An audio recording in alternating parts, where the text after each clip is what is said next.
Anak muda suka sangat tunjuk maksiat di media sosial. Diberi alasan manusia tak sempurna. Allah yang maha pengampun. Baik. Learning kau parok learning. Tahun 2019 dalam TikTok, anak dara post dalam TikTok. Joget tapi dalam bilik. Faham? Dia joget dalam rumah dia, dapur, dalam bilik. Nampak orang buat baju. Faham? Joget seorang. Bodoh dah tu. Faham? Kerana perempuan jatuh dah maruah dia. Perempuan menggayang-goyang-goyangkan badan, ditunjukkan pada laki-laki ajnabi, hukumnya haram. Dan jatuh maruah dia. Nah, tu 2019. 2023 dah joget dalam bilik depan orang ramai dia ni.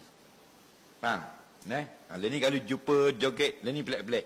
Depan orang jual, depan kedai orang, atas bulat tang, dekat traffic light, depan hospital. Tahu tak? Ni akhir zaman. Kalau jumpa Simboh Haico. Faham? Supaya mereka insaf. Berbuat tang, duk joget ramai-ramai, puang depan khalayak ramai itu menjatuhkan maruah. Nampak? Sukutul muruah, gugur maruah. Tak ada maruah dah. Harga diri tidak ada. Dipanggil price less, orang putih panggil. Faham? Dirinya sudah tidak bernilai. Nah, kan perempuan ini bernilai tinggi. Betul tak? Tak ada nilai. Barang reject dia panggil.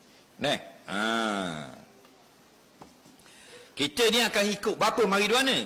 Kerana mari daripada negara kafir. Kalau TikTok orang Cina, Beijing, Shanghai, berat lagi joget. Tu jadi siapa kat kita? Daripada Indonesia dan sebagainya. Dalam tu kita tak nafi banyak yang manfaat, tapi yang kita nak tegur ni joget ni. Tunjuk aurat korang dan sebagainya. Dia kata bila kita tegur, dia kata tak apa, Tuhan maha pengampun, dengar baik. Nabi kata Allah ampunkan semua umatku, melainkan mereka yang menunjuk-nunjuk berbuat maksiat. Jelas tak lagi? Siapa yang tunjuk ke orang buat maksiat, tidak akan diampunkan. Sahih tu.